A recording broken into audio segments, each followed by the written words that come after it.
मथा छा लिखी छा लिखां छा लिखी छा लिखां ओ सिंध मुंहिंजी अमा दुनिया जा सिंधियो हिक मुठ थी सिंध बचायो सिंध मुंहिंजी अमा सूंह तुंहिंजी मथा छा लिखां सिंध जो क़ौमी आवाज़ radio voice of Sindh London.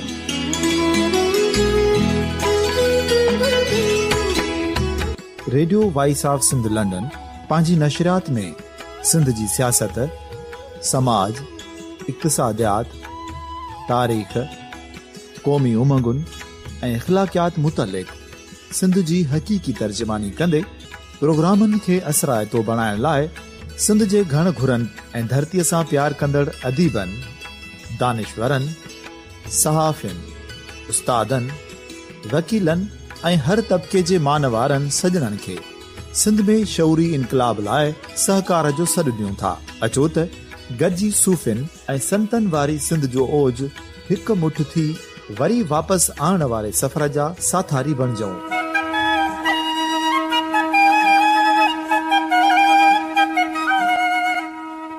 हिकु नए सुबुह जी शुरूआत जो पड़ाॾो घर घर, ॻोठ ॻोठ ऐं शहर शहर ताईं पहुचायो। शाल सिंध आबाद ऐं खुशहाल थिए, सिंधी माण्हू सुखियो ऐं सताबो थिए।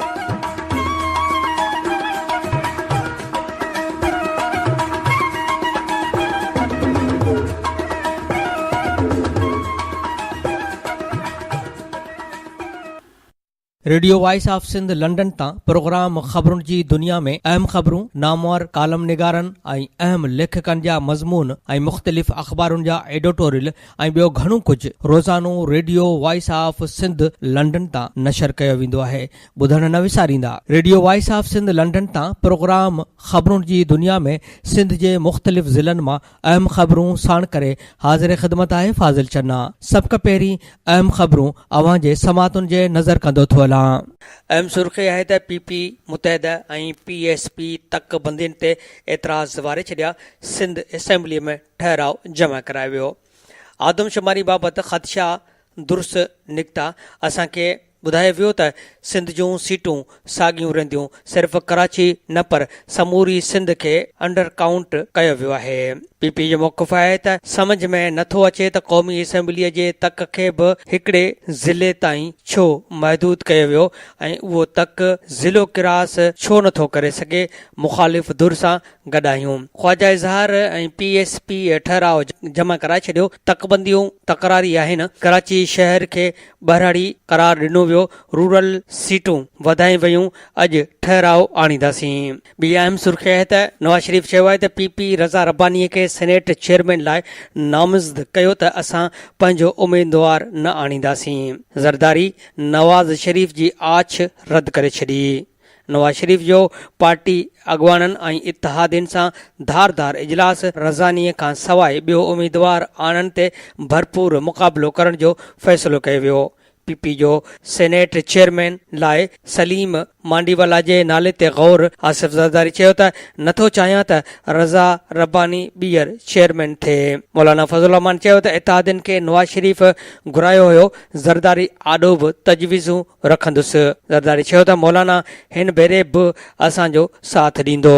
अहम सुर्ख़ी आहे त शरीफ़ ख़ानदान ख़िलाफ़ केस जे फ़ैसिलनि लाइ 2 महीननि जी महूलत सुप्रीम कोर्ट नेब रेफरेंस जे कार्रवाई मुकमल करण लाइ डेड लाइन में 2 महीननि जी वाद करे छॾी। शरीफ़ ख़ानदान ख़िलाफ़ रेफरेंस जे अॻभराई रिपोर्ट पेश इसहाक डार ख़िलाफ़ फ़ैसिले लाइ बि 3 महीननि जी मोहलत ॾिनी वई। जज देर जा सबब त ॿुधाया पर घुर्बल वक़्तु न ॿुधायो। जस्टिस एजाज़ अञा घणो वक़्तु लॻंदो। जस्टिस एजाज़ अफ़ज़ल। सुप्रीम कोर्ट हुकूमत खे एहतसाब अदालत जे जज मोहम्मद बशीर जी मुलाज़मत वारो मुद्दो वधाइण जो बि हुकुम ॾिनो। एतज़ाज़ हसन चयो आहे त सेनेट जो चेयरमैन गडिल ऐं पीपल्स पार्टीअ जो हूंदो।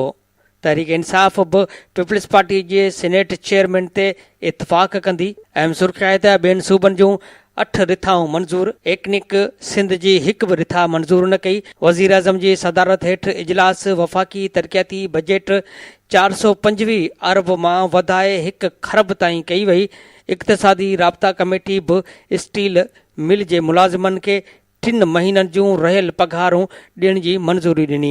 61 टन कणक ज़ख़ीरो करण ऐं बिजली बिलनि जे मद में रहतुनि ते हलंदड़ तकरार निबेरण लाइ मनसूबे जी बि मंज़ूरी ॾिनी वई। इजलास में चयो वियो त कमंद जे आबादगारनि खे तय थियल अघ मूजिबि रहतूं अदा करण खे यकीनी बणायो वञे। अहम सुर्ख़ी आहे त पैरामेडिकल मुलाज़िमनि जो मार्च, लठबाज़ी, केतिरा ई ज़ख़्मी थी पिया ऐं गिरफ़्तार बि कया विया। टाइम स्केल, हेल्थ अलाउंस ऐं सर्वर स्ट्रक्चर बहाल न थियण ख़िलाफ़ पैरामेडिकल मुलाज़िमनि कराची में मुज़ाहिरो कयो। वज़ीर आला हाउस ॾांहुं मार्च ते पुलिस मुलाज़िमनि ते कड़की पई, शेलिंग कई ऐं वाटर कैनन जो इस्तेमालु करे लठबाज़ी कई। रोड रस्ता मैदान जंग बणिजी विया। सिपाही, लेडी ऐं मर्द मुलाज़िमनि खे जानवरनि जीअं खंभंदा थाणनि में बंदि कंदा रहिया। 30 ज़ख़्मियुनि जी हालति ख़राब। ॿियनि एहतिजाजी कैंपनि खे बि पटियो वियो। अॼु ॿीहर मार्च ऐं इस्पतालुनि में हड़ताल जो ऐलान कयो वियो आहे। अहम सुर्ख़ी आहे त सिंध हुकूमत यूनिवर्सिटियुनि में बिटो दाख़िला निज़ाम आणे छॾियो। सिंध हुकूमत सरकार पब्लिक यूनिवर्सिटियुनि में नई दाख़िला पॉलिसी बाबति बिल सिंध असेंबलीअ में पेश करे छॾियो। कराची यूनिवर्सिटी, एनडी, डाओ यूनिवर्सिटियुनि में दाख़िला पॉलिसी एकेडमिक काउंसिल मर्ज़ीअ सां तयारु कंदी। बाक़ी 19 यूनिवर्सिटियुनि ऐं उन सां लाॻापियल समूरनि कॉलेजनि, इंस्टीट्यूट्स ऐं सेंटर्स जी दाख़िला पॉलिसी हुकूमत ठाहींदी। कराची जे यूनिवर्सिटियुनि में हूअं ई सिंधी शागिर्द नज़र अंदाज़ थींदा आहिनि। उन ॿिए निज़ाम सां मसइला वधंदा। कानूनी माहिर। हैदराबाद मां असां वटि ख़बर आहे त खाबी धुर जे सियासी अॻुवाननि, क़ौम पुरस्तनि, दानिशवरनि, सहाफ़ियुनि ऐं सान्या वंदनि कामरेड जाम साकीअ खे लफ़्ज़नि जी भेटा पेश कंदे चयो आहे त कामरेड जाम साकी सियासी फ़िकुर खे किताबनि मां कढी माण्हुनि ताईं पहुचायो। काल नसीम नगर में कामरेड जाम साकीअ जो टीजो थी गुज़रियो, जंहिं दौरान ॻाल्हाईंदे दानिशवर ऐं खाबी धुर जे अॻूणे शागिर्द प्रोफेसर इमदाद चांडियो चयो त जाम साकी सियासी फ़िकुर खे किताबनि मां कढी माण्हुनि ताईं पहुचायो। हू आलमी इनकलाबी तहरीक जो वॾो अॻुवान हो। इन चयो त कामरेड जाम साकीअ जे फ़िकुर सां लाॻापियल समूरा साथी उन जा वारिस आहिनि। जीअं सिंध महाज जे चेयरमैन अब्दुल ख़ालिक जूणे जे चयो त 60 वारो ॾहाको मज़ामत वारो ॾहाको हो। कामरेड जाम साकी समेत केतिरा ई अहिड़ा किरदार हुआ जिन सियासी मज़ामत कई। जॾहिं त सिंधी क़ौमी इतिहाद क़ाइमु करण जी ॻाल्हि थी त कामरेड जाम साकी ऐं असां सभु गॾिजी साईं GM सैद वटि विया ऐं उनखां पोइ सिंधी क़ौमी इतिहाद जो वजूद आयो। सेनेटर एजाज़ धामरा चयो त कामरेड जाम साकीअ जी सियासी शख़्सियत उन मां ई अंदाज़ो लॻाए सघिजे थो त जॾहिं सेनेट में कामरेड जाम साकीअ जे ॻाल्हि निकिती त हिन जे सियासी जदोजहद ते मुल्क जे समूरनि सूबनि जा सेनेटर ॻाल्हाइण लॻा। सियासी कारकुननि खे हिसाइण लाइ जेल मोकिलियो वेंदो आहे, पर जाम साकी जेलनि खे झुकाए आयो। जेल ऐं जेल रन कामरेड मां बेज़ार थी वेंदा हुआ। मूंखे ऐं मुंहिंजी पार्टीअ खे कामरेड जाम साकीअ ते फ़ख़ुरु आहे। अॻूणे शागिर्द अॻुवान यूनिस महर चयो त कामरेड जाम साकीअ जो विछोड़ो हिकु दौर जी पुॼाणी आहे। डॉक्टर दोदे मेहरी चयो त साईं GM सैद जो कामरेड जाम साकीअ जे मथे ते शफ़क़त जो हथु रहियो। जाम साकी असांजे जेलनि जो साथी रहियो। हिन सां घणियूं ई यादूं लाॻापियल आहिनि। खाबी धुर जे अॻुवान कामरेड रमज़ान मेमन चयो त कामरेड जाम साकी सदाईं उहो चवंदो हो त इनकलाब लाइ इनकलाबियुनि खे माण्हुनि में वञी खेनि मुनज़्ज़म करणो पवंदो ऐं कामरेड जाम साकी उहो ई कमु कयो। कम्युनिस्ट पार्टीअ जे सेक्रेटरी जनरल कामरेड इमदाद काज़ी चयो त कामरेड जाम साकी सियासत में नयूं रिवायतूं क़ाइमु कयूं। हिन पाकिस्तान में इहा हैसियत हासिलु कई जेका वॾियुनि गाॾियुनि ऐं पैसनि वारा हासिल न करे सघिया। एडवोकेट शबीर शर चयो त कामरेड जाम साकी जी जिदोजहद जेलनि में वञण खां पोइ वधीक ताक़तवर थींदी हुई। SUP जे मरकज़ी अॻुवान रोशन बुरड़े चयो त जाम साकीअ सां पहिरीं मुलाक़ात साईं GM सैद वटि थी। इहा सियासी अख़लाक़ियात ई हुई जो धार सियासी नज़रिया हूंदे बि कामरेड जाम साकी क़ौम पुरस्त कारकुननि सां गॾु हूंदो हो। अवामी वर्कर्स पार्टीअ जे अॻुवान कामरेड बख़्शल थले चयो त असां ख़ुशनसीब आहियूं जो थोरे घणे वक़्त ताईं जाम साकीअ जे शफ़क़त नसीब थी। ख़लील काज़ी चयो त कामरेड जाम साकी खे मज़बूत जबल जियां ॾिठो। सूफ़ी अब्दुल ख़ालिक चयो त कामरेड जाम साकी सियासी तहरीकुनि में PhD करे चुको हो। हू पोहरियत तबिके जो सियासी नुमाइंदो ऐं तबक़ाती जिदोजहद जो चमकंदड़ तारो हो। अॼु पोहरियत तबिको हिकु बहादुर लीडर खां महरूम थी वियो आहे। नौजवाननि खे घुर्जे ॼाम साकीअ जे मिशन खे अॻिते वधाइनि। लेखक ऐं शाइर इनायत बलोच चयो त ॼाम साकीअ जो रस्तो ॾाढो ॾुखियो रस्तो आहे। ॼाम जे रस्ते ते हलणु एतिरो आसान न आहे। ॼाम साकी केतिरनि ई जेलनि में रहियो, तशदुद ऐं टार्चर बि बर्दाश्त कया। जावेद काज़ी चयो त कामरेड खे ख़राज तहसीन पेश जो वाहिद रस्तो कामरेड जे रस्ते ते हलणु आहे। उन मौक़े ते सोहेल सांगी, कामरेड उर्स सेलरो, क़ीमत सिंधी, महबूब अबड़ो, सलेमान डाहरी, अली अहमद बिरोही ऐं ॿियनि ख़िताब कयो। जॾहिं त कामरेड ॼाम साकीअ जे वारसनि संदसि पुटनि सजाद ज़हीर सारंग ऐं ॼाम सरवान, ॼाम नियाणी बख़्तावर, ॼाम भाउ डॉक्टर सुल्तान जंजी ऐं ॿियनि सां तहज़ियत जो सिलसिलो बि जारी रखियो।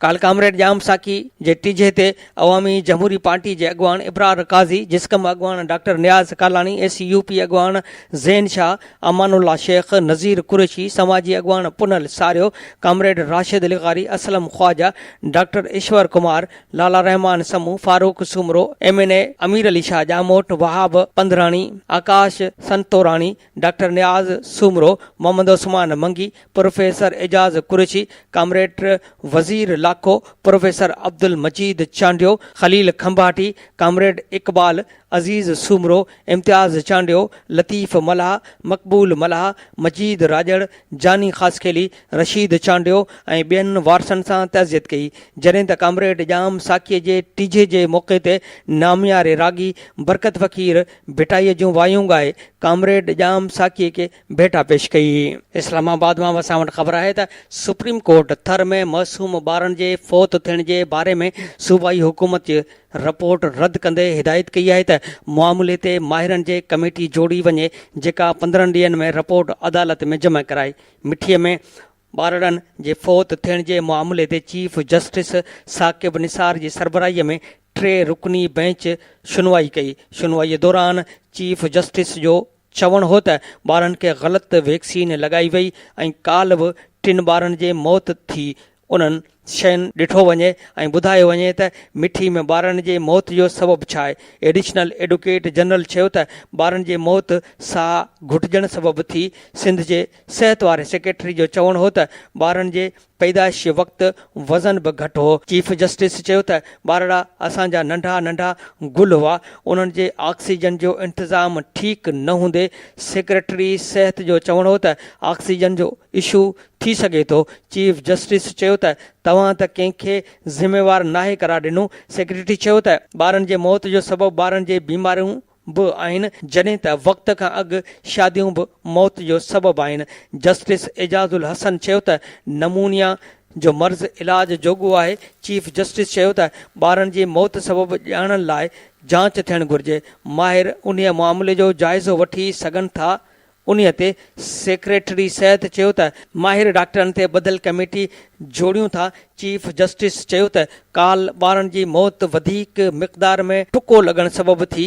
अदालत सेक्रेटरी सिहत जी रिपोर्ट गैर तसली बख़्श करार ॾींदे चयो त रिपोर्ट में मौत जो सबबु आम ॿुधायो वियो आहे, जॾहिं त 5 ॿारनि जी मौत वधीक मिक़दार में इंजेक्शन लॻण सां थी। ॿारनि जी मौत सबबु ॼाणण लाइ कमेटी 15 ॾींहनि में रिपोर्ट ॾेई अदालत सूबाई हुकूमत खे हिदायत कई आहे त आईंदा इस्पताल में बहितरी आंदी वञे। चीफ जस्टिस केस जी सुनवाई 15 ॾींहं ताईं मुलतवी करे छॾी। हैदराबाद मां असां वटि ख़बर आहे त एंग्रो माइनिंग कंपनीअ जे chief executive officer Shamsuddin Sheikh चयो आहे त थरकूल प्रोजेक्ट में मुतासिर थींदड़ माण्हू उन प्रोजेक्ट जा 3% शेयर होल्डर आहिनि। असां मुतासिरनि खे घर ठाहे ॾिना आहिनि।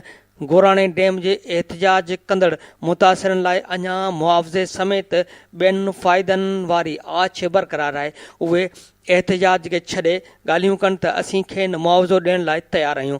बाक़ी चवनि त खेनि एंग्रो ई न खपे त ईअं न थींदो। अहिड़ो इज़हार हिन काल्ह मुलाक़ात दौरान ॻाल्हाईंदे कयो। हिकु सवाल जे जवाब में हिन चयो त असां थर जे माण्हुनि खे को बि ख़्वाबु न ॾेखारियो आहे, पर असांजी हिकु ज़िम्मेवार कंपनी आहे। असां जेको कमु करियूं था उन सां चङाई थींदी। असीं सॼे थर खे ख़ुशि नथा करे सघूं, न ई सॼे थर खे दुबई बणाए सघूं था, पर असीं उहो चऊं था त असांजे पाड़ेसरियुनि ऐं आसपास वारनि माण्हुनि खे फ़ाइदो थींदो। असीं ॾींदासीं त पुठियां उहे इहो चवंदा त हिननि जे करे असांखे फ़ाइदो थियो। हिन चयो त एंग्रो वटि जेको प्रोजेक्ट आहे उन में 25,000 एकड़ ज़मीन आहे, जंहिंमें 4 वॾा ॻोठ मुतासिर थियनि था। असां उन्हनि खे उन जो मुआवज़ो ॾिनो आहे। असां हर मुतासिर खे 40 लखनि जो घर ठाहे ॾेई रहिया आहियूं। मुतासिर माण्हू कंपनीअ जे फ़ाइदे जा 3% शेयर होल्डर आहिनि। पोइ भले उहे उते पंहिंजे ज़मीन ते वेठल हुआ या गैर क़ानूनी तौरु वेठल हुआ, असां सभिनी खे मुआवज़ो ॾिनो आहे। गोराणे बारे हंधि 1500 एकड़ ज़मीन मुतासिर थी आहे, उन मां अधु ज़मीन सरकारी आहे।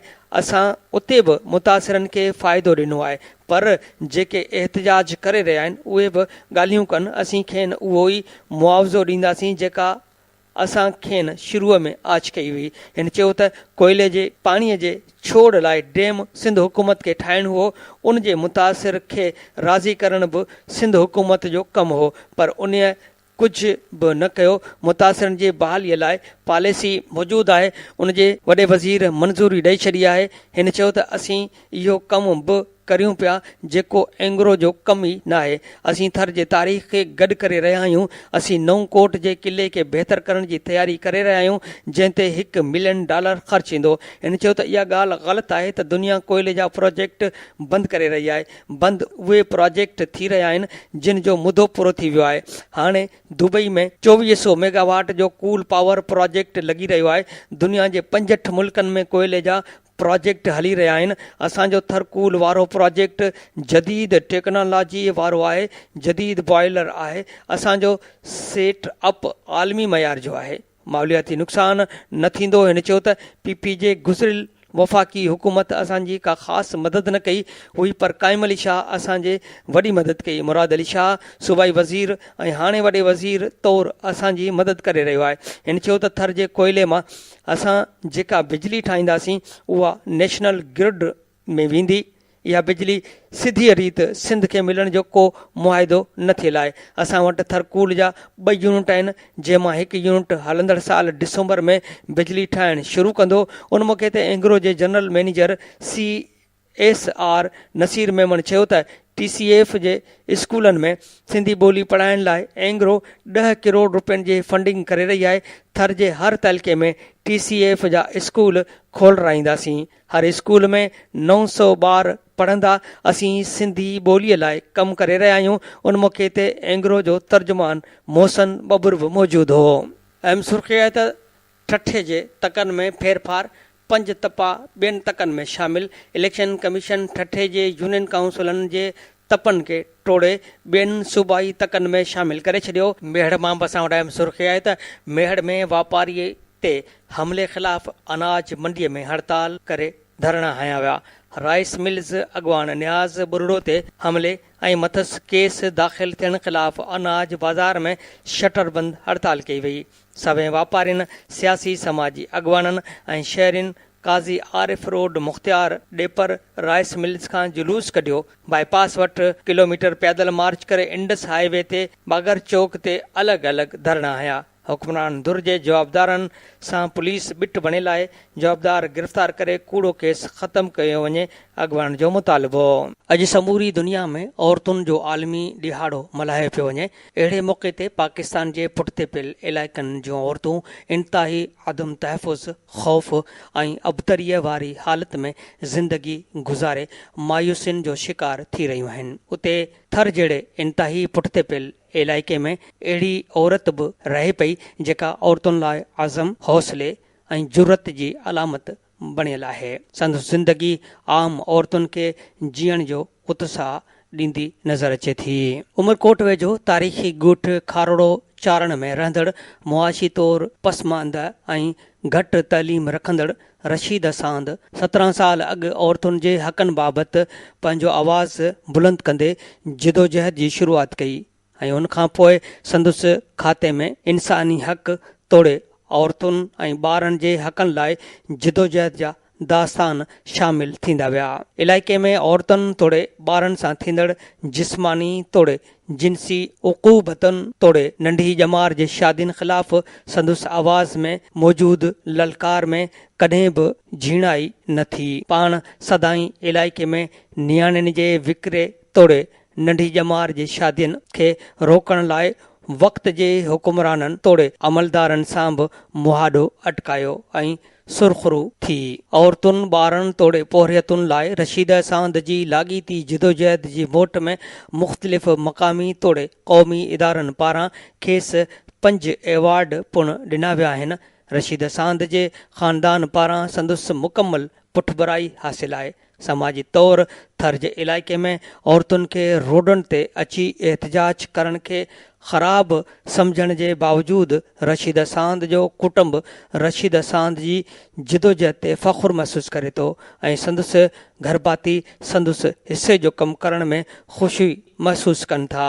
Radio voice of Sindh London पारां औरतुनि जे आलमी ॾींहं जे हवाले सां रशीदा सांद सां ॻाल्हि ॿोल कई, जेका ॻाल्हि ॿोल अवां जे समातुनि जे नज़र कंदो थो हलां। औरतुनि जे आलमी ॾियारे सां हिकिड़ी त असांखे ख़ुशी थींदी आहे त औरतुनि जो को दुनिया में हिकिड़ो ॾींहुं मल्हाइजे थो। पर हीउ उमरकोट हिकिड़ो अहिड़ो इलाइक़ो आहे, हिकिड़ो थरी इलाइक़ो आहे, हिकिड़ो त तालीम घटि हुजण जे करे माण्हू जेको उन्हनि में शऊर कोन्हे। हिते वधि में वधि जेको औरतुनि सां तशदुद थिए थो, नंढी उमिरि जूं शादियूं थियनि थियूं, जिनसी हिरासा कयो वञे थो ऐं नंढी उमिरि में जेके छोकिरियूं विकिजनि थियूं, उन्हनि जे लाइ काफ़ी असां इन्हनि ते कोशिशूं कयूं आहिनि, पर उहे अञा ताईं उन्हनि में का घटिताई नज़र कोन थी अचे। उन जे करे कोन थी अचे जो ॿुधण में इहो अचे थो औरतुनि जे लाइ को कानून पास थिया आहिनि, उन्हनि जे लाइ जेको आहे सो गवर्नमेंट कुझु न कुझु कयो आहे, पर मुंहिंजी नज़र में अञा उहे शयूं अमली कम में कोन पियूं अचनि। उन जे करे जेको आहे जेके वाक़िया आहिनि अञा बि वधनि पिया, पर कोशिशि करणु खपे त इन्हनि खे जेको आहे घटायो वञे, जीअं त असांजी हिन उमरकोट जी नियाणियुनि था घटि में। इन जो कारण इहो आहे त हिकिड़ो त लाशऊरी माण्हुनि में आहे, बेरोज़गारी आहे, बुख आहे, माण्हू जो चवणु इहो आहे त भई असां पोइ ॿियो जेको कमाइण जो ज़रियो कोन्हे, असीं वेकिरो करे खाऊं था। ऐं सभ खां वॾो जेको उहो आहे इहो कचो शराब आहे, जेको माण्हू घरनि मंझि इहो औरतूं ॿार त हर घर में वञी ॾिसंदो इहो ठहे थो। पोइ उन खां पोइ पीउ खे साञाए कोन्हे त मुंहिंजी धीअ सां ज़ुल्म कहिड़ो पियो करे, या भाउ खे साञाए कोन्हे, पुट खे माउ जी साञाए कोन्हे, उन खां पोइ इहो जेको सभु कारण इहो ई थियनि पिया। उन जे लाइ जेको आहे सो ऐं चवंदसि त हुकूमत सिंध आहे त भई असां जेको नियाणियुनि सां हीउ जेको तशदुद हीउ वाक़िया थियनि था, इन्हनि जे लाइ हिकिड़ो अमली तहरीक वरितो वञे त जीअं उन्हनि खे इन शयुनि खां आज़ादी ॾियारे सघूं। इनशाला ज़िंदगी रही त पोइ मुंहिंजी त इहे कोशिशूं आहिनि ऐं जिदोजहद जारी रहंदी जेसि ताईं वञी इन्हनि खे आज़ादी ॾियाराए सघूं। अच्छा, हीअ जेके नवां कानून औरतुनि जे हक़नि जे हवाले सां थिया आहिनि या हरास उन ते अमल दरामद न थी रहियो आहे, उन जा कहिड़ा कारण आहिनि? हाणे उन्हनि जो भाउ ॾिसो न, उन ते अमल हिकिड़ो त असांजी ज़िलाई गवर्नमेंट ते जॾहिं ॾिठो वञे त ॿिए पासे जेकॾहिं उन्हनि शयुनि ते को अमल थिए पियो, असांजे ज़िले में नथो थिए, त पोइ उन्हनि जा त कई सबब थी सघनि था। हाणे उन्हनि जे लाइ पाण हिते उमरकोट में ॾिसूं, जेकॾहिं को बि हिकिड़ो माण्हू अमली कमु करे थो या सिविल सोसाइटी जो या समाजी हिकिड़ो एक्टिविस्ट को इन ते क़दम खणे थो, त उनखे वरी प्रेशर ॾिनो वञे थो त भई हीअ तो कमु कीअं कयो आहे, या हीअ ग़लति आहे, हीअ अॻिते तूं कीअं वञी हिन ते कमु कयो आहे। इहे शयूं जेके आहिनि इन्हनि खे ॾिसिजे थो त असांजा इदारा जेके आहिनि उन्हनि जी जेको लापरवाही जे करे असां वधि में वधि इहे शयूं नज़र अचनि पियूं। तव्हां कीअं था सम्झो त हाणे इहो बहितरी ॾांहुं कीअं वञी सघिजे थो? हाणे बहितरी ॾांहुं इहो वञी सघे थो त जॾहिं इन शयुनि ते अमल थिए त भई हिकिड़ो त सॼो जेको असांजी इहो कोशिशूं आहिनि त काफ़ी अहिड़ा इदारा सुजाग आहिनि, मीडिया आहे, सिविल सोसाइटी आहे ऐं समाजी जेके माण्हू आहिनि इन शयुनि में आहिनि, पर हाणे अमली जेके चइजे थो त इन कमु नथो थिए, त हाणे इन्हनि जे लाइ जेसि ताईं को अहिड़ो वठितो वञे, एक्शन खयो वञे त इन शइ ते को अचे त भले, बाक़ी मुंहिंजी नज़र में मूंखे इहे शयूं अञा बि उते जी उते नज़र अचनि पियूं। बाबा हाणे उन्हनि जे लाइ इहो आहे त जेके नंढी उमिरि जूं शादियूं थियनि पियूं, वेकिरे वारियूं शादियूं थियनि पियूं, उहो रेशो जॾहिं खां असां घोड़ा कईए त उन खां पोइ वधनि पियूं। हाणे उहो थिए ईअं पियो त अॻे जेको माने ज़ाहिर कंदा हुआ त हिन ॻोठ में जेकॾहिं छोकिरी किथे वेकिरो कई आहे उते शादियूं करे ॾींदा हुआ, हाणे उहे हितां खां खणी वञी उते ई जेको आहे वठी वेंदा आहिनि, उते ई उन्हनि छोकिरियुनि खे वेकिरो करे उते ॾेई पोइ उतां वापसि अचनि था।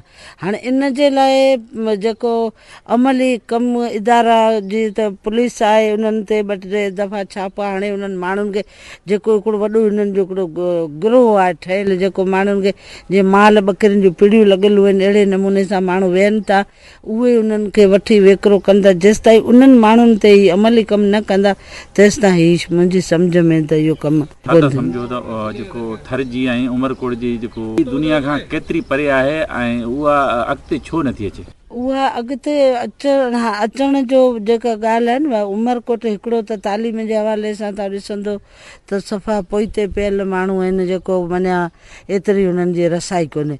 ॿी ॻाल्हि इहो आहे जेको असांजो सफ़ा थरी इलाइक़ो आहे, उहे औरतुनि जो हिकिड़ो ॿाहिरि निकिरणु, उन्हनि जो लह विचड़ में अचण या पंहिंजे हक़ूक़नि जी ॻाल्हि ॿुधणु, हक़ूक़नि ताईं हुननि जी रसाई जेको आहे नामुमकिन आहे, उन जे करे जेको आहे हू सभु पोइते पियल आहिनि।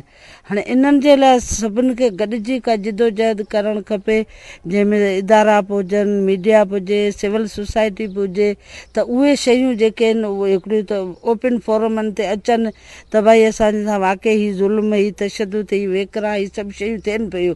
उन्हनि जे लाइ जेकॾहिं गॾिजी को अहिड़ो क़दम खणिजे त पोइ थी सघे थो का घटिताई अचे, न त पोइ मुंहिंजी सम्झ में ख़ानदान सां तालुक़ु रखो था या जीअं माशरे में सपोर्ट जो मक़सदु इहो आहे न त औरत जेका आहे जेसी उनखे पंहिंजे राइट हुकूक जी नथी ख़बर पई त हीउ मुंहिंजो हक़ आहे। मुंहिंजे घर वारे जॾहिं मूंखे इहो ख़बर पई त औरतुनि जा के हुकूक आहिनि, त ज़ाहिर आहे अमली क़दम माण्हू पहिरीं घर खां ई खणंदो। मुंहिंजे घर वारे खे चयो त भई आउं हीउ कमु कंदीसि, हिकिड़ो समाजी आहे, कमु आहे, फ़ाइदो आहे। असां सां जेके अॻिते जेके औरतुनि सां थिया, उन्हनि सां गुज़रिया, हुननि जेको भोॻियो आहे उहो हाणे आउं सम्झां थी त उहो मूं न ॾिठो, मूं कुझु जेको भोॻियो आहे त उहा ॿी इहे न भोॻे न। पोइ मुंहिंजे घर वारे, मुंहिंजे पाड़े माने पहिरीं त इन्हनि शयुनि ते वॾा एक्शन खयां हुआ त घर खां ॿाहिरि निकिरे थी, हीअं कंदी हूअं कंदी, पर जॾहिं औरत पंहिंजे पाण खे एतमाद में वठी ॿाहिरि निकिरे थी, हूअ हुननि खे माशरे खे एतमाद ॾिए थी, त पोइ उन्हनि जे लाइ को अहिड़ो ॾुखियाई कोन्हे त हू अॻिते वञी कुझु न कुझु काफ़ी इन ते आवाज़ु उथारियो आहे, काफ़ी मूं इन शयुनि ते ॻाल्हायो पिया त भई असांजी घटि में घटि ॿी दुनिया आल पाकिस्तान परे पिया, असीं पंहिंजे खिते जिते रहूं पिया, जे घर में रहूं पिया, घटि में घटि असीं उते जे लाइ त कुझु करियूं न। उन्हनि जे लाइ कोशिशूं आहिनि इनशा अल्लाह। तव्हांजे घरां ॿाहिरि वेंदा आहियो त लाज़मी ॻाल्हि तव्हांजे पोयां जेको कमु आहे, तव्हांजे घर जो कमकार आहे, तव्हांजो माल आहे, ॿियो आहे, लाज़मी ॻाल्हि आहे तव्हांखे पोयां तव्हांजे मुड़ुस खे करिणो पए थो। पोइ जॾहिं तव्हां को प्रोग्राम मां थी था अचो पोइ हुननि जो छा हुनजो उहो रवैयो हूंदो आहे त जेको ॿियनि मुड़ुसनि जो तशदुद वारो या गुस्से वारो नमूनो हूंदो आहे, उहो कॾहिं ईअं थियो आहे को वाक़ियो? न, ईअं काफ़ी थींदो आहे त जॾहिं आउं ॿाहिरि निकिरी वेंदी आहियां त मुंहिंजो घर वारो पहिरीं त ॻाल्हि इहा आहे त मुंहिंजी सपोर्ट वधि में वधि कंदो आहे, ऐं ॿी ॻाल्हि इहा हूंदी आहे त हू चवंदो आहे त ॾींहुं सॼो तूं भले प्रोग्रामनि में वञ, औरतुनि जे हुकूकनि जे लाइ किथे बि वञ, पर सिॼ लथे खां पोइ जेकॾहिं वरी वापसी थिए थी त पोइ उहा तुंहिंजे लाइ चङी ॻाल्हि कोन्हे को। इन तां 2-3 दफ़ा मूंखे ठीकु ठाक कुटको बि मिलियो, उन तां इन ॻाल्हि त असांजो हूंदो, पर वधि में वधि मुंहिंजे घर वारो सपोर्ट कई आहे। अञा ताईं घर जो कमु कंदो आहे, ॿार संभालींदो, सुबुह वारी चांहि ठाहींदो आहे, सभु आउं निकिरी वेंदी या अहिड़ी का वटि कोन्हे जेको असांजे घर में चइजे त वरी गुरबत पंहिंजी जॻह ते आहे। असीं इन हाल में बि पंहिंजे में ख़ुशि आहियूं त अलाह जो शुक्र आहे। त ख़्यालु कीअं आयो त तव्हां औरतुनि जे हुकूक जे तरफ़ां, ख़ानदान जे तरफ़ां या पोइ शादी खां पोइ मुड़ुस जे तरफ़ां जो तव्हांखे इहो ख़्यालु आयो त ॿाहिरि निकिरा? न त उहो हीअं हो न, जॾहिं हिकिड़ो इंसानु ठोकर नथो खाए न बाबा, तेसि ताईं हुनखे का ज़माने जी ख़बर कोन थी हुजे।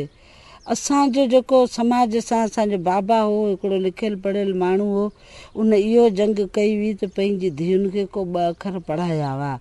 उन्हनि था करे उन्हनि बिरादरी वारनि हुनखे पंहिंजी बिरादरी मां कढी छॾियो। तव्हांजो ॾेती लेती ताईं शादियुनि मुरादियुनि में हुन पंहिंजी बिरादरी मां उन्हनि खे कढी छॾियो। पोइ मूं इहो पंहिंजे पाण सां वचन कयो हो त जेकॾहिं मुंहिंजे बाबा जे मशीन खे खणी मूंखे अॻिते वञिणो आहे त इहो समाज मां सभु जेके शयूं आहिनि उन्हनि खे ख़तमु करिणो आहे। जेको कुझु मूं ॾिठो आहे उहो अॻिते हली के नियाणियूं या अहिड़ा ख़ानदान उहो उन्हनि ते इहो न थिए। पर ठीकु आहे, औरत हिकिड़ी बहादुर बावकार हिकिड़ी औरत आहे। जेकॾहिं उहा बि मशीन ते बीहे थी त पंहिंजे असूलनि ते पाबंद आहे त उहो सभु कुझु करे सघे थी। छोकी जेको ॾींहुं आहे औरतुनि जो जेको आहे मल्हाए पियो वञे, हिन हवाले सां पैगाम ॾियो था? तालीम जे हवाले सां इहो आहे त हिकिड़ी जेकॾहिं असीं नियाणी खे पाढ़ियूं था त हिकिड़ो सॼो घर पढ़ायूं था। हिकिड़ो छोकिरो पढ़े थो, हिकिड़ो फर्द पढ़े थो त यकीन कंदो मुंहिंजो घर जी हीअ कंडीशन आहे, मुंहिंजूं 3 नियाणियूं आहिनि, उन टिनी खे आउं तालीम ॾियारायां पई। पर उहो मूंखां पुछो त कहिड़े ॾुखे कहिड़ी कंडीशन में हुननि खे आउं पढ़ायां पई। एतिरे क़दुरु जो पंहिंजे पेट जो जेको अटो आहे या अन्न आहे उहो बि विकिणी करे हुननि नियाणियुनि खे आउं पढ़ायां पई। उनजे करे जेसि ताईं असांजी नियाणियुनि खे तालीम न ईंदी, हू सुजाग न थींदियूं, तेसि ताईं हीअ असां सां ज़ुल्म, हीअ तशदुद, हीअ सभु नाइंसाफ़ियूं, असांखे पंहिंजे हुकूकनि जी ख़बर न हूंदी त हीअ भोॻींदियूं रहंदियूं। थर जे औरतुनि जे हक़नि लाइ वुमेन एक्शन फोरम क़ाइमु करे औरतुनि में शऊर पखेड़ण सां गॾु औरतुनि जे हक़नि जे हासिलात ऐं मसइलनि जे हल लाइ कोशिश खे पंहिंजो मक़सदु बनायो। रशीद सांद जी वुमेन एक्शन फोरम जूं अॼु बि 100 औरतूं मेंबर आहिनि ऐं थर जे मुख़्तलिफ़ इलाइक़नि में औरतुनि जे हक़नि लाइ जिदोजहद करे रहियूं आहिनि। हीअ मुख़्तसिर गुफ़्तगू औरतुनि जे आलमी ॾींहं जे हवाले सां radio voice of Sindh London तां प्रोग्राम ख़बरुनि जी दुनिया में अवां जे समातुनि जे नज़र कयोसीं। Radio voice of Sindh London तां प्रोग्राम ख़बरुनि जी दुनिया में अहम ख़बरूं अवां जे समातुनि जे नज़र कयोसीं। Radio voice of Sindh London जे प्रोग्राम ख़बरुनि जी दुनिया में हाणे अवां जे समातुनि जे नज़र कंदो थो हलां अॼु जो चूंड कालम। अॼु जो चूंड कालम मूमल पंवर जो तहरीर थियल आहे ऐं उनजो उनवान आहे त बादशाहत जहिड़ी जमहूरियत में जीअंदड़ अवाम। मूमल पंहिंजे कालम में लिखे थी त पानामा खां पोइ जेका सियासी तब्दीली आई आहे तंहिं मां ज़ाहिर थियो आहे त असांजा हुकुमरान कॾहिं बि सियासत में संजीदा न आहिनि रहिया। लॻे थो त असीं हिकु जमहूरी निज़ाम में न पर बादशाही निज़ाम में साह खणी रहिया हुजूं। हिन वक़्तु जेका सियासी उथल पुथल आहे तंहिंमें अवाम जे भलाई किथे बि नज़र न पई अचे। हिकु सियासी जंग आहे जेका हर को पंहिंजी कुर्सीअ बचाइण लाइ विढ़ी रहियो आहे। सॼी रांदि पानामा खां शुरू थी, जंहिं स्कैंडल सिर्फ़ पाकिस्तान न पर पूरी दुनिया में थरथलो मचाए छॾियो हो। पर जिन मुल्कनि में निज़ाम हो उन्हनि मुल्कनि में हिन वक़्तु पानामा जी ॻाल्हि बि नाहे। उते जंहिंजी जेका ग़लती हुई सा उन मञी वरिती, जंहिंखे जेका सज़ा अचणी हुई सा अची वई। पर असांजा हुकुमरान पंहिंजे पाण खे बचाइण लाइ सॼे मुल्क जे निज़ाम खे दाव ते लॻाए बीठा आहिनि ऐं असांजा हुकुमरान पंहिंजे ख़ामियुनि खे दलीलनि सां जाइज़ करार ॾींदा रहनि था। किथे को बि ॾुखियो वक़्तु ईंदो आहे त अवाम खे खोखलनि दलीलनि सां रिझाइण जी कोशिश कई वेंदी आहे। नवाज़ शरीफ़ वक़्फ़े सां 3 ॾहाकनि खां हुकूमत में रहियो आहे। हिन हमेशह अदलीअ सां वेड़ कई आहे। ॾिठो वञे त अॼु ताईं नवाज़ शरीफ़ हिन मुल्क खे ॾिनो छा आहे? तरक़ीअ जे नाले ते टैक्स चोरी। गुज़िरियल हुकूमतुनि में बि एतिरी करप्शन न हुई जेतिरी नून लीग जे हुकूमत में थी आहे। ॿिया सूबा नवाज़ शरीफ़ जे तरजीही ते न आहिनि रहिया, पर ख़ुदि पंजाब जी बि फ़क़ति कुझु इलाइक़नि खां सवाइ सॼो पंजाब बंजर बणियल आहे। तरक़ी सिर्फ़ वज़ीर आज़म हाउस में थी आहे। असांजा हुकुमरान जेके पंहिंजे इलाज लाइ त ॿाहिरि वञनि था, पर अवाम लाइ हिते का सुठी इस्पताल ठाहिण लाइ बि वटनि फ़ुर्सत कोन्हे। नवाज़ शरीफ़ पंहिंजे इलाज लाइ लंडन वञे थो, छाकाणि त खेसि ख़बर आहे त हिन मुल्क में हिननि कॾहिं बि को मयारी सिहत जो इदारो ठाहियो ई नाहे। संदसि औलाद पानामा जे पकड़ में आयो त हू चवनि था त इहे पाकिस्तानी शहरी न आहिनि। छा इहा अफ़सोस जी ॻाल्हि नाहे त अॻूणे वज़ीर अज़म नवाज़ शरीफ़ जो औलाद पाकिस्तान जो शहरी आहे बि कोन ऐं थियण बि नथो चाहे, पर मुल्क जे अवाम जो पैसो ज़रूरु खाइणु घुरे थो। नवाज़ शरीफ़ जो पंजाब खे छॾे ॿियनि सूबनि सां को तालुक़ु नाहे रहियो, पर हिन पंहिंजे सूबे में बि छा कयो आहे?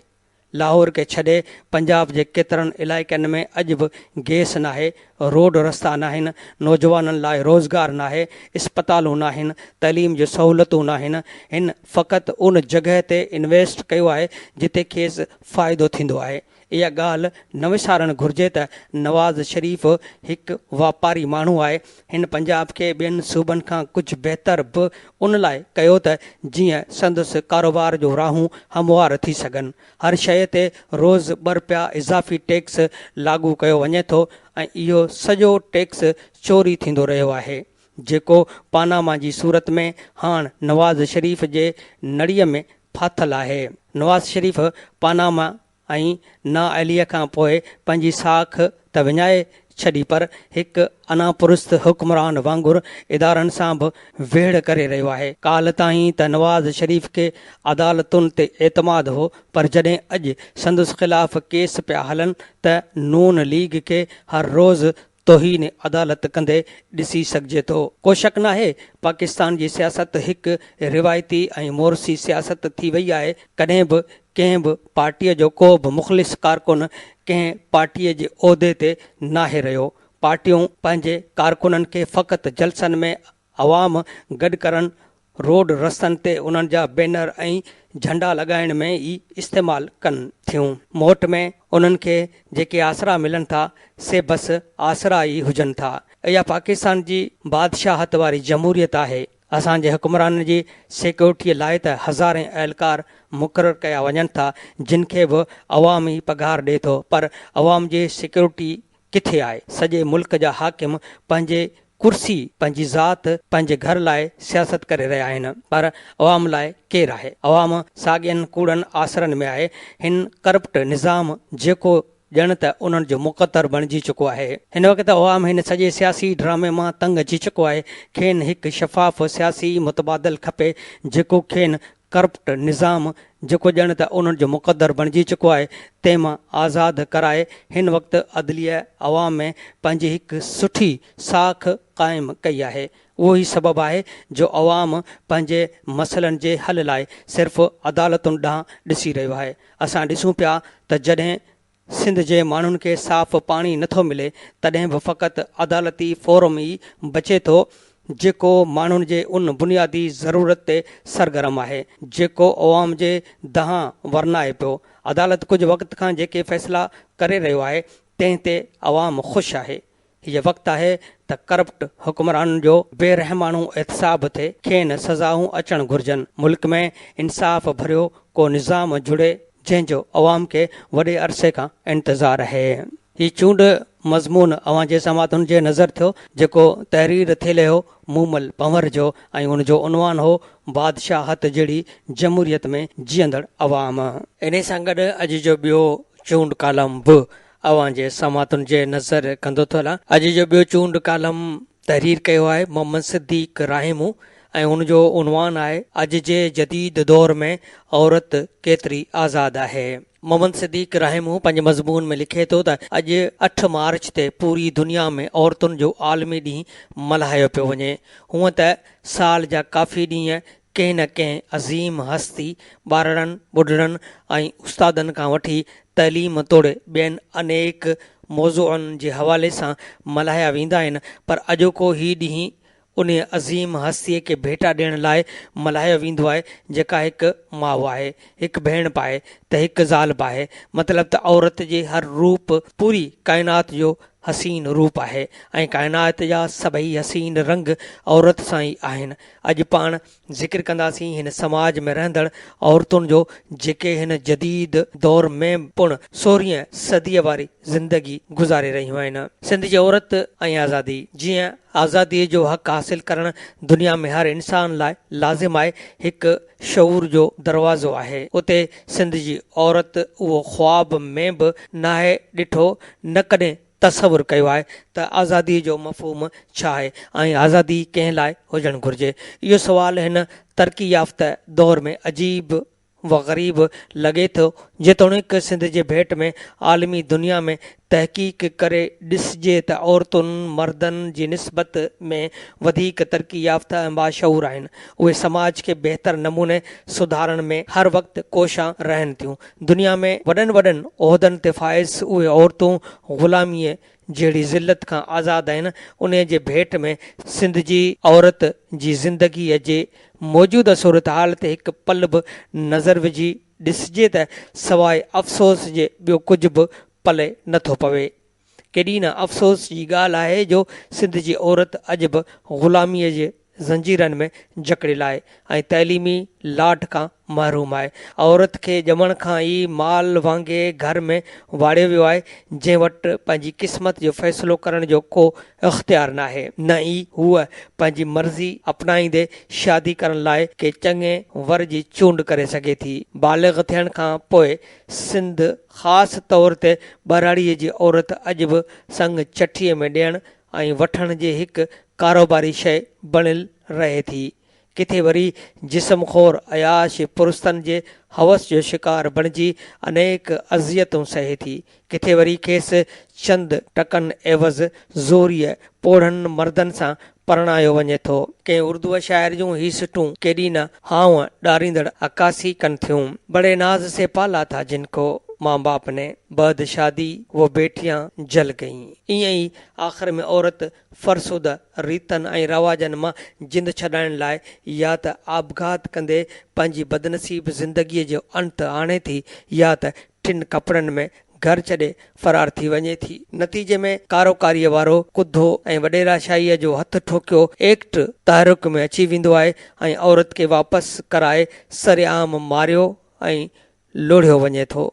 बाक़ी एतिरे ख़ौफ़ ऐं ईज़ा बावजूद बि सहप रखण वारियूं ज़माने जूं अज़ियतूं ऐं पीड़ाऊं विसारींदे वरी बि उनखे मुक़दर जे लेख करार ॾियनि थियूं, जेके गाह कढण माल चारण खां वेंदे अटो ॻोहण ऐं ॿुहारी कढण खे मुक़दर जो फ़ैसिलो सम्झी क़ैद व बंद में जीअंदियूं आहिनि, जिन खे ॿी ज़बान ढोर जियां समाज में हलायो वञे थो ऐं संदुनि ज़बाननि खे हमेशह लाइ तालो लॻल रहियो आहे। कुझु पुछण लुछण ते घुटा ॾेई मारियो वञे थो। कंहिं ॾाहे जे ख़्याल मुताबिक़ औरत का मेंह या बकरी त नाहे जो खीर न ॾियण ते कोई छॾिजे। मतिलबु ज़ाहिर थियो त सिंधी समाज में औरत जे अधु हिसे जी ज़िंदगीअ खे अॼु बि अरबन वारे पुराणे दौर सां भेटे सघिजे थो।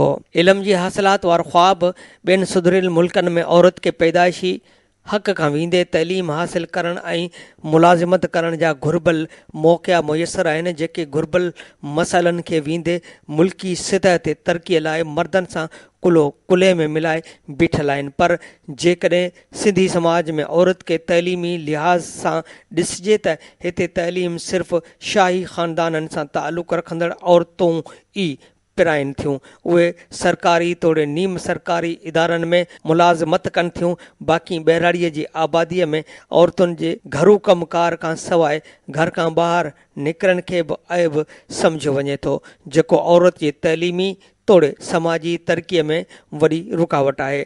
दुनिया तरक़ी जे लिहाज़ सां किथे पहुती आहे ऐं असीं हिन जदीद दौर में किथे बीठल आहियूं ऐं उन जा सबब कहिड़ा आहिनि जो असांखे मथिएं सतह ते इहा अहमियत ऐं इज़त हासिल न आहे जेका शहरी ज़िंदगी बसर कंदड़ माण्हूअ खे मिली रही आहे।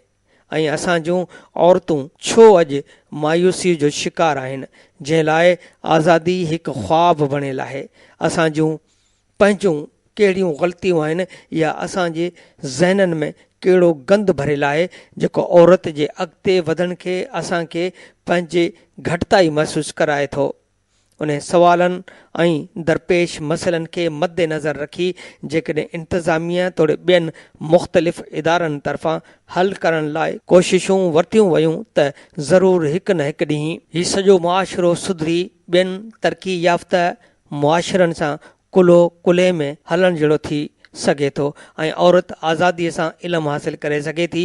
हूअं बि चवंदा आहिनि त जेकॾहिं घर में हिकु औरत पढ़ी ॼण सॼो घर पढ़ियो, यानी घरेलू ज़िंदगीअ खे बहितर नमूने सां गुज़ारण खां वेंदे समाजी जोड़ जक ताईं औरत कमाल जी तख़लीक़कार आहे। कारोकारीअ जी कुधी रस्म सिंध में अमूमन ॾिसिजे त कारोकारीअ जो अंधो रवाज तेज़ीअ सां वधी रहियो आहे। अलाए त केतिरियूं बेगुनाह औरतूं हर ॾींहुं कंहिं न कंहिं मामूली झेड़े तोड़े ॿियनि ज़ाती मसइलनि में मारियूं वञनि थियूं ऐं अहिड़े अमल खे हिन वॾेर के निज़ाम में ग़ैरत जी फतह सम्झियो वेंदो आहे।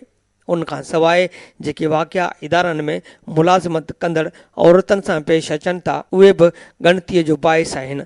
रुगो हिन साल जी रिपोर्टुनि खे ई ॾिसिजे त सिंध जूं केतिरियूं ई नियाणियूं दरपेश मसइलनि जहिड़ोक लॼालुट, ज़हनी तशदुद जहिड़नि अनेक रवियनि खे सवलाईअ सां मोह न ॾियण सबबि आपघात करे चुकियूं आहिनि ऐं ॿियूं उहे औरतूं जेके कंहिं ग़ैर मर्द खे ॾिसण या मिलण जे शक में बेगुनाह मारियूं वञनि थियूं। अहिड़ा अनेक वाक़िया अख़बारनि में रिपोर्ट थींदा रहिया आहिनि ऐं ईअं लॻंदो आहे ॼण औरत जो वजूद ई न हुजे।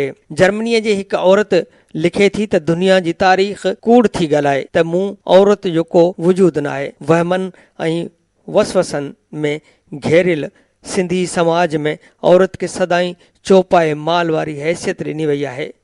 हूअ पंहिंजी ख़्वाहिश खे मारे गूंगी थी हले थी। एसि ताईं जो सिंध जूं नियाणियूं शादीअ खां इनकार तां ग़ैर मर्दनि हथां बि तशद जो निशानो बणिजनि थियूं।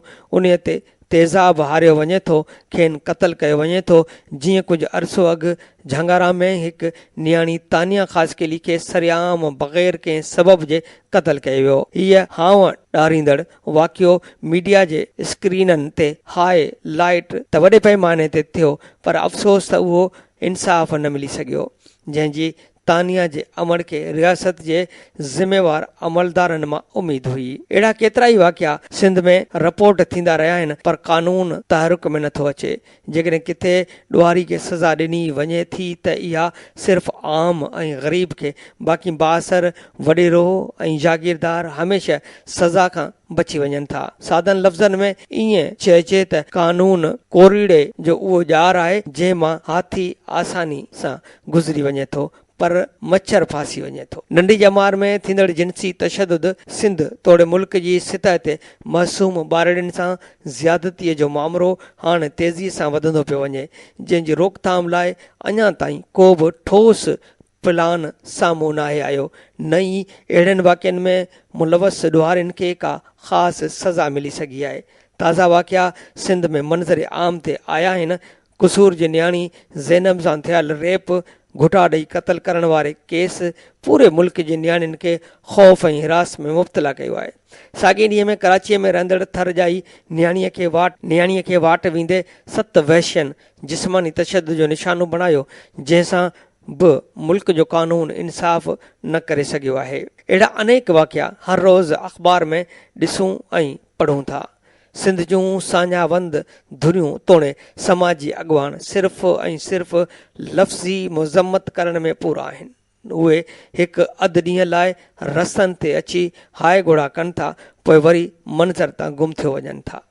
अञा ताईं सिंध जो इज्तमाही शऊर मुकमल तौरु नाहे जाॻियो, न ई हिननि वाक़िअनि जो बुनियादी जाइज़ो वरितो वियो आहे त आख़िर छो हर रोज़ सिंध जी मासूम नियाणियुनि सां अहिड़े क़िस्म जो सलूक कयो वञे थो या संदुनि क़तल कयो वञे थो। अहिड़नि वाक़िअनि में ॾुहारी समाज जा बासर आहिनि ऐं मुआशिरे जूं सभु बासर धुरियूं उन्हनि सां ॿिट बणियल आहिनि। जेकॾहिं सिंध जो हर फ़र्द संजीदगीअ सां सोचे त अहिड़नि वाक़िअनि जो ख़ात्मो अची सघे थो, पर उन लाइ असांखे कुझु क़दम खणणा पवंदा। हिकु त समाज में तइलीम खे आम करणो पवंदो, ख़ासि तौर ते नियाणियुनि जी तइलीम खे ख़ासि हथी वठाइणी पवंदी। औरतुनि खे आज़ादी ॾियारण लाइ हेठिएं सतह ते तनज़ीमूं जोड़ियूं वञनि ऐं खेनि पंहिंजा हक़ ॾियारण लाइ हर मुमकिन कोशिशि कई वञे। बरड़ीअ में शऊर आणण लाइ वेहकूं ऐं प्रोग्राम मुनक़िद कया वञनि। जागृता ज़रिए ई अहिड़ियूं फ़रसूदा रीतुनि रस्मनि ऐं हिन मुदख़ार जे निज़ाम मां जिंद आजी कराए सघिजे थी ऐं औरत आज़ाद ज़िंदगी गुज़ारे सघे थी। Radio voice of Sindh London जे प्रोग्राम ख़बरुनि जी दुनिया में अॼु जो ही ॿियो कालम अव्हां जे समातुनि जे नज़र कयोसीं। कालम तहरीर कयो हुयो मोहम्मद सिद्दीक़ रायमू। ऐं उनजो उनवान हुयो अॼु जे जदीद दौर में औरत केतिरी आज़ाद आहे। इन सां गॾु प्रोग्राम ख़बरुनि जी दुनिया जो वक़्तु बि पुॼाणीअ ते पहुतो। वरी ॿिए बुलेटिन में हाज़िर थियण लाइ फाज़ुल चंदा अव्हां खां वठंदो इजाज़त। इन ई दुआ सां अल्लाह निगहबान। प्रोग्राम ख़बरुनि जी दुनिया रोज़ानो सुबुह जो 7 वॻे, मंझंदि जो 12:30 ते ऐं शाम जो 7 वॻे नशर कयो वेंदो आहे। ॿुधण न विसारींदा। प्रोग्राम जे हवाले सां पंहिंजा कमेंट्स ऐं राया असांजे हिन एड्रेस ते ॾींदा। एड्रेस आहे info@radiovoiceofsindh.com। तव्हांजे रायनि ऐं कमेंट्स जो इंतज़ारु रहंदो। अवां जी समातुनि ताईं radio voice of Sindh London